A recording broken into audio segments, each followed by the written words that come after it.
What's up, Poker Brandon here. I'm going to be doing these session vlogs. This is going to be the first of many. Let me know what you like and don't like. Anyway, here's a couple of significant hands in this one day, couple hour session on a weekday night. Let me know what you think, and let's jump right into it.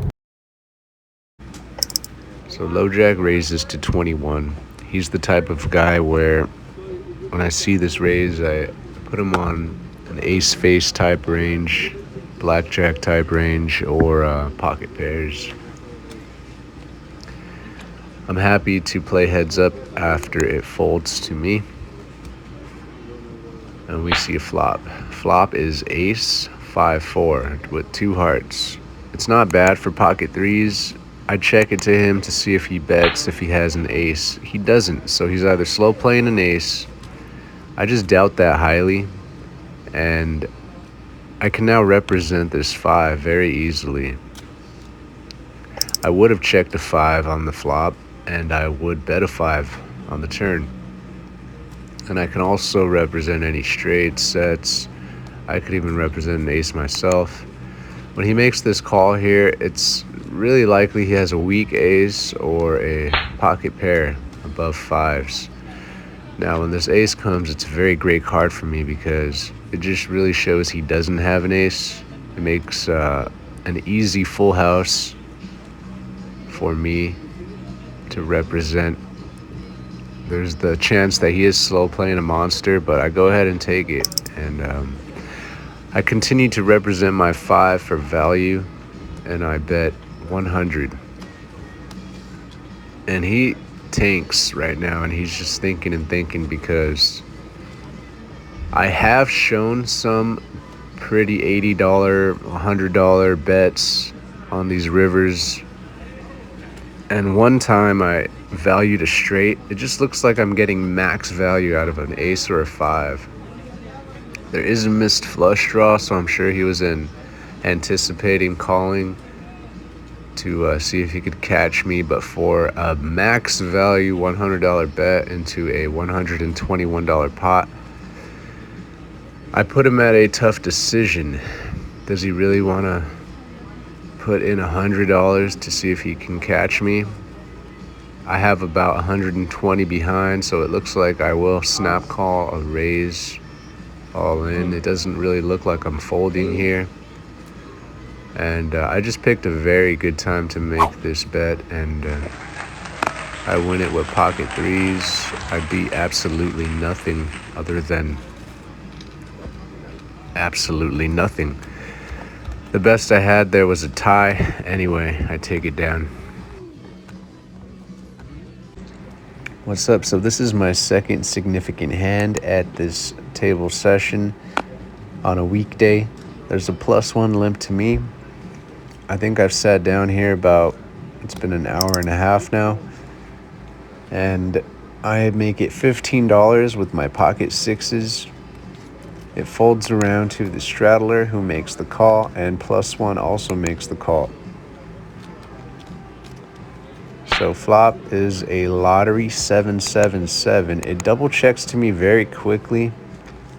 So I'm going to put in a small value bet here because I do want to get a call and see if maybe somebody will call down with 2 overs. Any 2 cards, really. So there's a fold from the straddler, and +1 thinks about it, and he goes ahead and makes the call. Next card is a 10, so if he called with the 10 over, he got there, but he checks it. So it feels like he's playing safe. He's not trying to get money. It doesn't really feel like a pocket pair. It just feels like 2 overs still. I just don't know what 2 overs he would have limped in with, which is weird, but maybe he has like an ace with a low card. It's just very interesting, but I sort of now want to push him out of this pot. I don't want him to get lucky on the river, and I figure $75 is a nice size to get lower pocket pairs to call and maybe 2 overs to fold.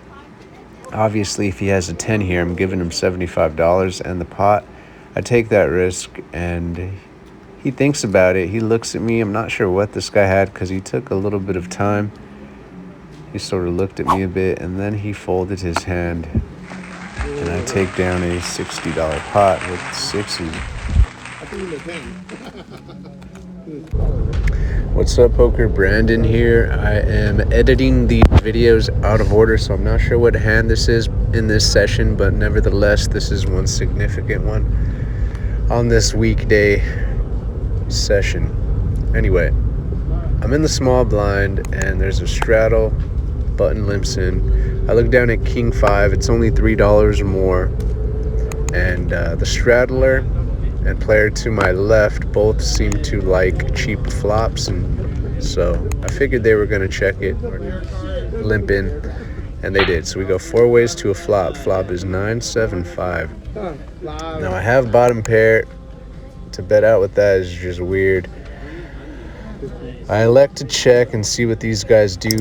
Now big blind, he's been betting everything from 3 high to top pair, and he checks 2 pairs, so he's sort of a weird player. He ends up leaving the table with going all in with king deuce offsuit about an hour in, so that tells you what type of guy he is. Now he bets 15. Straddler thinks about it. He's pretty solid. He's only calling with good draws and top pairs, middle pairs, maybe. He's a couple beers in. Anyway, button makes the call, and because the pot is my favorite number, at least one of them, I go ahead and make the call with my bottom pair here. Now, this is where it gets interesting, because 9 comes, and I'm assuming someone here may be very happy, but big blind checks out of turn. It's my turn, so I'm still thinking, and as this is going on, Straddler says I check. So there's 2 checks out of turn right now. So I'm pretty sure they don't have a 9. The only thing I'm worried about is button maybe possibly having a weak 9. But I go ahead and risk that. And because this is in my range here, in the small blind, this board, I go ahead and throw in a value bet for this 9 to represent it. I get 2 quick folds, and I'm worried about the big blind. Here it comes, and he just folds as well. So really believable image I had here. Straddler even says nice hand. So early on, my bets are pretty believable, but the player to my right, he's starting to get some intuition that I'm up to something, and you'll see some action between me and him. So anyway, here's the next hand. On this hand, I'm on the straddle, and keep in mind this chip count here, this 300 chip count I have for myself. I couldn't quite remember what the chip count exactly that I had. Overall, I bought in for a total of 235, and it went up to a buy-in of 400. And but these chip counts, they're off a little bit, so I'll try to get better with that with the future vlogs. Just keep that in mind too. Anyway, hijack raises to 21 after 2 limps. He's the type of guy that raises with standard ace king, ace queen, ace jack, pocket pair type hands. Small blind starts to play a little more than others, and I think that's why we get involved. And because this table is so standard, and they aren't really playing too much post-flop game, I elect to go ahead and call with Jack 6, knowing that I could outplay some of these guys, especially Hijack. And no offense to you, Hijack, except that he was just a tight player. And small blind was a tight player up until later on in the session. But anyway, here's the flop, 7-8-7. There's 1 check to me. At this point, 7-8-7 is not in Hijack's raising hands. So as far as the range there, but it is in mine. And small blind checked. I feel like he would have bet a 7, maybe even an 8 here. So because it's just super likely that they don't have anything on that board, I just go ahead and bet it out. And this is just a good example of playing post-flop against players that are relatively and repetitively playing their hands and their hands only. But here you go, you see small blind take his time right here. He's actually thinking. This is about the point in the session, about probably 3 hours in, where small blind is getting very intuitively correct. He knows that I should not be getting this lucky. And he catches on, so he starts playing back at me. But I take that one down. So here's another hand. I have King Jack of Spades. And hijack over there in the previous hand is starting to get a massage. And something interesting happens too when a player like repositions and like gets a massage like that. It's really difficult for me to keep the read I have on them because their whole body language changes. They're getting a massage, they're getting dopamine and GABA and serotonin flowing through their brains. They play differently. Not to mention he is a couple beers in now. Anyway, so flop is 5-5-8, and it's really easy to bet into this when I'm in the hijack. When I know that two guys behind me like to fold very easily to flops they don't like. But small blind makes the call now, and his range is now 5-8 or an overpair. Yeah, I don't think he would call with two overs. So I hit this jack, and but I'm not too happy because I'm worried he could have a 5. I don't know if he's calling me because he has a good hand or he's calling me because he's getting a massage.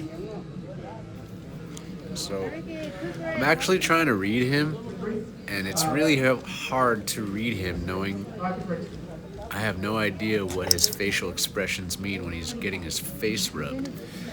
Anyway, I go ahead and bet 25. It's a little bit smaller than what I would usually bet in this position, only because I'm a little bit confused as to why he called me on the flop, and I'm a little bit confused as to what the heck his body language means right now.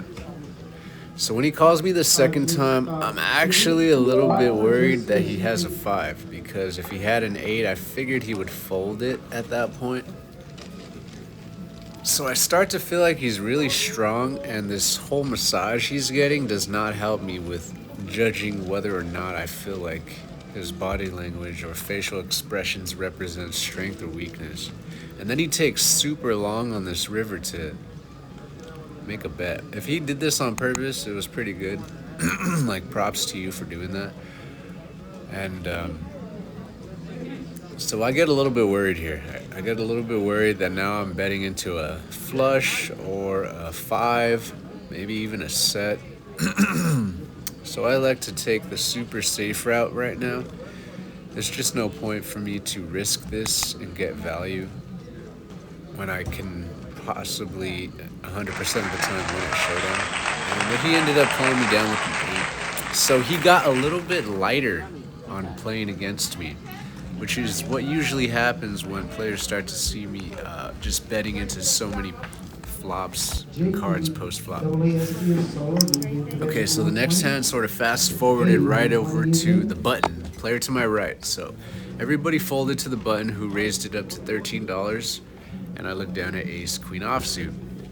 Now, I want to raise here because I want to play for some more money. And because I'm in the small blind and I'm out of position, I don't want to raise it too big, because if I see an ugly flop and I check and he bets, I don't know what I'm going to do. But he just makes the call. We go heads up.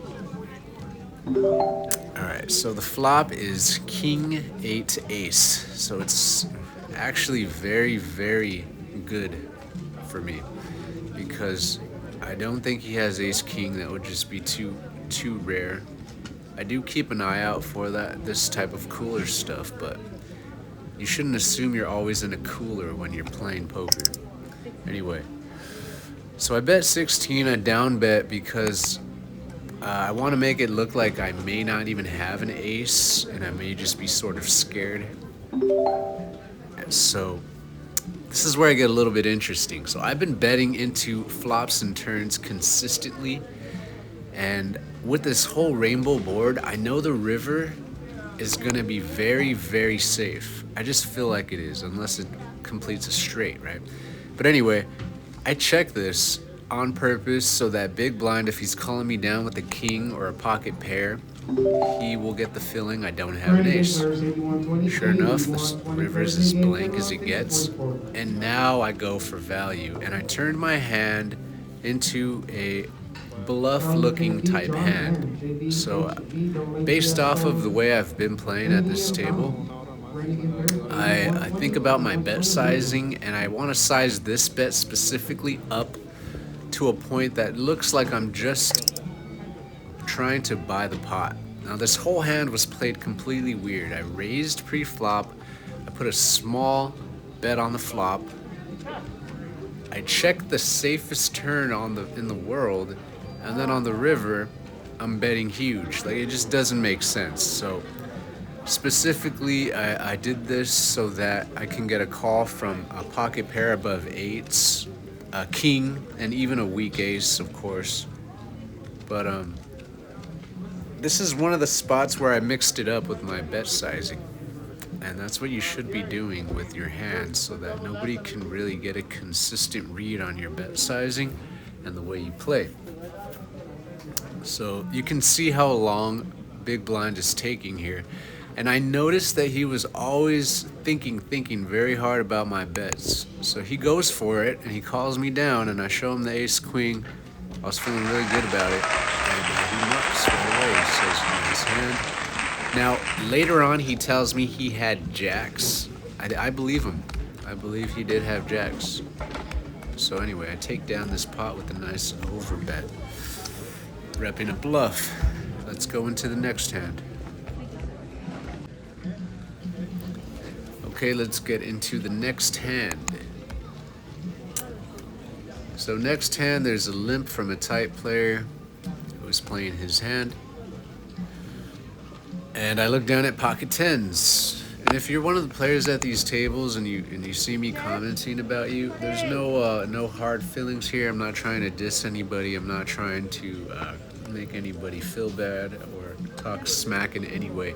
I'm just trying to describe you guys in terms of how you guys play. And I mean no disrespect and no harm. So anyway, I make a raise to $31 on the big blind. It's a little bit bigger than what I would normally bet if I was in position, because I'm out of position here. So I most actually want a fold here instead of a play. But if you do want to play, I want to make sure they have some premium hands so I can narrow down their range. But anyway, small blind gets in on it. And the board is queen, ace, queen. Now, because I raised so big, that board relatively hits me more than it does small blind, although any queen can hit small blind. I know that, and I think about checking here, but small blind is the type of guy where if I check, I just really feel like he's going to put out a bet on the turn, and I will have no idea where he's at. I'll have no idea if he's doing that with like a king jack type hand. So I elect to bet 35. It's about a pretty standard, similar bet to the pre-flop raise. And I figure, this can get him to fold anything that didn't hit that board. But something interesting happens. Small blind has known and has been looking at me and has been intuitively judging me every time I keep betting. Now he knows I'm up to something at this point. He repops me, so he either has a queen here. I doubt he did this with the flush draw, or he possibly did this with the nice ace, like an ace jack, ace 10 type hand, and he just wanted to see if I had an ace, knowing he can scare me away with an ace bet. If knowing I didn't have a queen, but I wasn't going to play back at that. It was just too likely that he could have had a queen. In the end, he told me he had like ace 9. I lied to him and told him I had ace 10. But, who knows? He never showed me. I never showed him. If he's watching this, now he knew I had 10s. I will never know what he had. What do you guys think he had? But let's jump into the next hand. There's 2 limps, another limp. You can see how many limps there are at these 2, 3 cash game tables. There's lots of limps all the time. Small blind raises to $18. I look down at pocket sevens. Now, small blind and I have been getting into many hands. He just re-raised me recently, and I don't know if he was bluffing me or not, so I'm sort of mad at him. Not in a mean way, like not in real life, but in like I'm poker mad at him, you know? So I want to get him back. I want to play him heads up, and I want to see if I could outplay him, just for my ego. This is bad, though, you know? When you do this and you want revenge, this is how you lose a lot of money. So normally don't do that, but I figure a min raise was a nice isolation bet to get this guy heads up with me, because the whole table around us was pretty tight. And they didn't like playing any big pre-flop hands. So he makes the call, and we go heads up. I look back down at my 2 7s, knowing I could still hit a set, and bam, I do. I hit a set. So I don't even need to really outplay this guy. My hand's pretty good now, so now I just want some value. So he's in the small blind, and on his raise, it's sort of weird. I don't know what range to put this guy on. He does show some medium hands, and he does show some ace, king, nice hands. It's really hard to range this guy, which is why it's good to play all kinds of hands and show all kinds of hands when you play poker. He checks it. I have a set. I do not want to scare him away. So I think back of all the bet sizing I have made. I usually continue every flop, so it doesn't really mean much if I continue. And I figure a $30 continuation bet looks about right. It looks about like I may want you to fold. And I know that he's the type of guy that if he senses that he thinks I want him to fold, he's probably going to call, knowing I may have nothing. But next card is the 3 of diamonds, so one of the greatest cards in the deck for me. Obviously, I lose to a set of 10s or quad 3s, but I just don't feel like he has that. Although he could have a set of 10s here, and I could be betting into him. But like I said, you don't think like that when you're playing poker. You don't assume you have a cooler. It's going to make you lose money. It's going to ruin your game. I get a check, and I get the feeling he may have an ace, queen, ace, jack type flush draw hand, or a pocket pair. He could have a pocket pair above 10s, but I felt like he would raise me, so I don't really put him that high. I put him on a pocket pair or just 2 really big overs that are not ace king. Anyway, I bet $45. I figure that's a nice small enough bet to look like a scared bluff, like a scared second barrel, or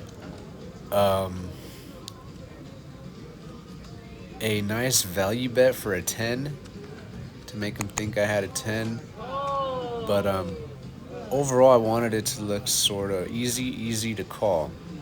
I do not want to scare him away. Now the river is sort of a blank king, but if he had a 10 here, that king could scare him off. And he checks. So when he checks here, I sort of narrow him down to a 10. Maybe even 9s or 8s, maybe jacks. And it just looks like he's pretty scared now at this point. If he did have somewhat of a big hand, he's going to go for value there, as far as my judgment on him. So I don't want to bet too big and scare him away. I already overbet and got him to call when I was really good. He saw me sort of really nice medium value him, or even low value him. So he's seen me low value him for value. He's seen me overbet for value. At this point, I want to bet sort of minimum, because I just want the call here. If he has a 10, I want him to call me down, even though the king's there. And even if he has like 9s or 8s, I want him to call. Even if he has like an ace, jack, ace high type hand, I want him to call. He's the type of guy who will do that. He likes catching bluffers. I get the sense. He ends up calling pretty quickly. I show him my boat, and he says wow at first. And he just said he really didn't think I had that. Turns out he was slow playing me the whole time. He had aces. He thought he was slow playing. He obviously knew he wasn't that good, or he got worried about it. Anyway, so I took him to Value Town and got a nice little pot there. It was good playing with you. player to my right, if you remember who I was and you're watching this video. Anyway, I don't think I would have played aces the way he played them, because it just was really easy to lose the way he played that. But after the flop, I'm not leaving, so there's no way to get me out after the flop. Anyway, thank you for watching this poker vlog. Let me know what you guys think. I'm Poker Brandon. Peace out.